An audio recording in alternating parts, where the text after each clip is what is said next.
សួស្តីបងប្អូនទាំងអស់គ្នានៅក្នុងវីដេអូនេះខ្ញុំនឹងមកប្រាប់បងប្អូនពីរបៀបណែនាំខ្លួនឯងយើង introduce ខ្លួនឯងតើភាសាអង់គ្លេសយើងធ្វើមិនទៅមេរៀននេះគឺជាមេរៀនកម្រិតដំបូងទេហើយខ្ញុំដកស្រង់វាមកពីកម្មវិធីសិក្សាភាសាអង់គ្លេសទូទៅដែលមានការធានារបស់សាលាភាសាអង់គ្លេស Admit ឈ្មោះថា GGEP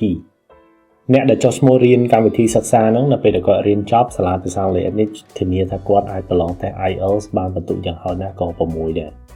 អ្នកសិក្សាថ្មីនឹងចូលនៅពេលឆាប់ៗនេះហើយបើសិនជាបងប្អូនចាប់អារម្មណ៍ចង់ស្វែងយល់បន្ថែមពីរឿងធានានឹងបងប្អូនចង់ដឹងថាតើបន្ទុក IELTS 6នោះមានន័យថាម៉េចបងប្អូនអាចតាក់ទងទៅលេខ Telegram ដែលបានដាក់បង្ហាញនៅទីនេះ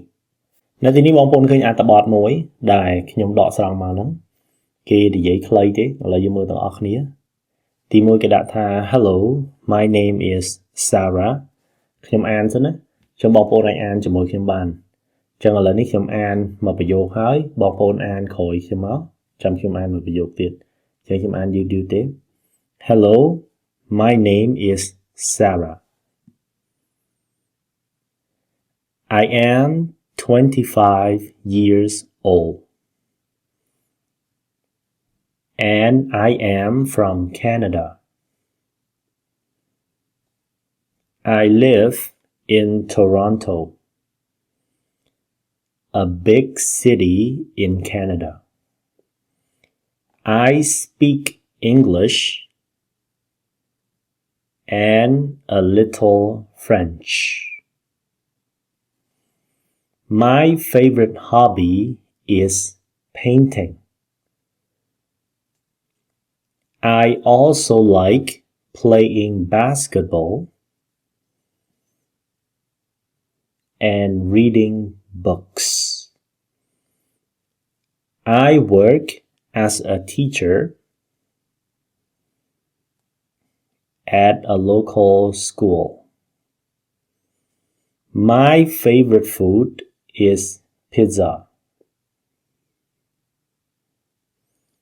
And I love to cook.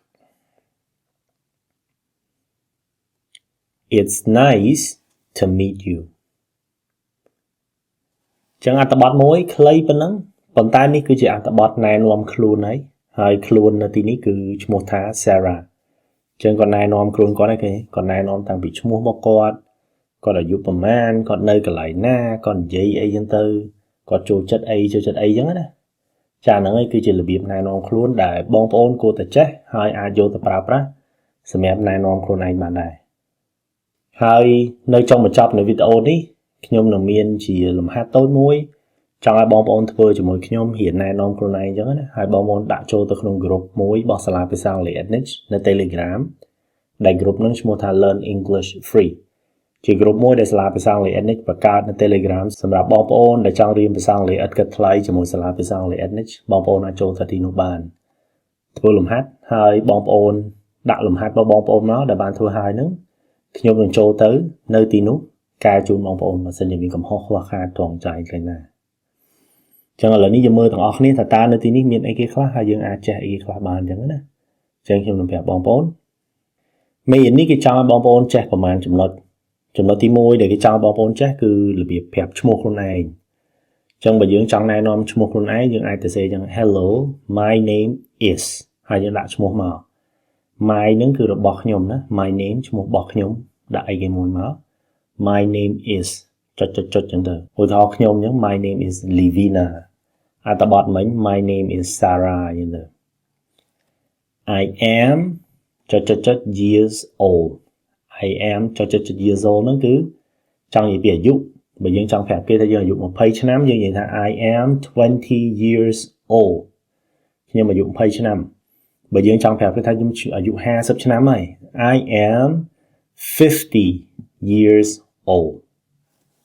តមកទៀត I am from នៅទីនេះយើងចង់ប្រាប់គេថាមកពីណាអញ្ចឹង I am from ឬក៏ I come from បើយើងចង់ប្រាប់គេថាយើងមកពី Cambodia យើងនិយាយទៅ I come from Cambodia I come from Cambodia ឬក៏ I am from Cambodia បន្ទាប់ពីហ្នឹងទៀតគេចង់ឲ្យយើងប្រាប់គេថាយើងនៅណាអញ្ចឹង I live in មួយទៅ I live in ភ្នំពេញអញ្ចឹង I live in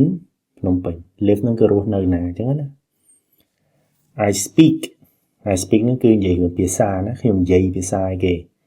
I speak Khmer I speak English ខ្ញុំនិយាយខ្មែរខ្ញុំនិយាយភាសាអង់គ្លេស I speak Chinese គឺភាសាចិនណា My favorite hobby is នៅទីនេះមានពាក្យពីរពាក្យទីមួយគឺពាក្យ hobby ហ្នឹងគឺអ្វីដែលយើងធ្វើនៅពេលយើងទំនេរណា favorite ចំណង់ចំណូលចិត្តអញ្ចឹងសកម្មភាពដែលយើងធ្វើពេលទំនេរហើយយើងចូលចិត្តធ្វើវាទៀត My favorite hobby is ចឹងយើងដាក់អីមួយមកឧទាហរណ៍ដែលយើងចូលចិត្តមើលទូរទស្សន៍ My favorite hobby is watching TV ដូចខ្ញុំអញ្ចឹងនៅពេលដែលខ្ញុំទំនេរចូលចិត្តលេងកីឡា My favorite hobby is playing sports មួយទៀត I like ហ្នឹងគឺយើងចូលចិត្តអី I like painting ខ្ញុំចូលចិត្តគូររូប I like drawing ខ្ញុំចូលចិត្តគូរដែរតែគូរប្រើដៃខ្មៅអាហ្នឹងគេហៅ draw ណា paint មានពណ៌មានអីចឹងទៅ I like cooking ខ្ញុំចូលចិត្តចម្អិនអាហារតទៅទៀត I work ហ្នឹងគឺធ្វើការណាចឹងបើយើងធ្វើជាគ្រូដូចខ្ញុំអញ្ចឹងខ្ញុំនិយាយថា I work as a teacher បើបងប្អូនជាអ្នកធ្វើការនៅការិយាល័យបងប្អូននិយាយថា I work at an office ខ្ញុំធ្វើការនៅការិយាល័យបើបងប្អូនធ្វើការនៅរោងចក្របងប្អូនអាចនិយាយថា I work in a factory គឺរោងចក្រណា My favorite food is មិញបងប្អូនចេះណាពាក្យ favorite គឺអីដែលជាចំណង់ចំណូលចិត្តរបស់យើង food គឺចំណីអាហារណា My favorite food is សម្លកកូរនិយាយចឹងទៅជាទូទៅឈ្មោះបើសិនជាឈ្មោះជាឈ្មោះភាសាខ្មែរហើយយើងបកប្រែទៅភាសាអង់គ្លេសកើតគេនិយាយចឹងមក My favorite food is អាម៉ុកត្រីគឺជាឈ្មោះម្ហូបខ្មែរមួយដែលគេទទួលស្គាល់ជាលក្ខណៈអន្តរជាតិថាម្ហូបនឹងជារបស់ខ្មែរហ្មងអាម៉ុកត្រីគេប្រើពាក្យចឹងមកឬក៏យើងអាចនិយាយថាអាម៉ុក fish អញ្ចឹងទៅតែអាម៉ុកហ្នឹងគឺរបស់ខ្មែរចាំ My favorite food is សម្លកកូរអញ្ចឹងទៅម្ហូបដែលខ្ញុំចូលចិត្តញ៉ាំគឺសម្លកកូរចុងក្រោយគេ Nice to meet you រីករាយណាស់ដែលបានជួបនេះជាយើងចង់ប្រាប់គេអញ្ចឹងណាថាយើងរីករាយជួបគេយើងនិយាយអញ្ចឹង Nice to meet you មេរៀនមួយនេះខ្លី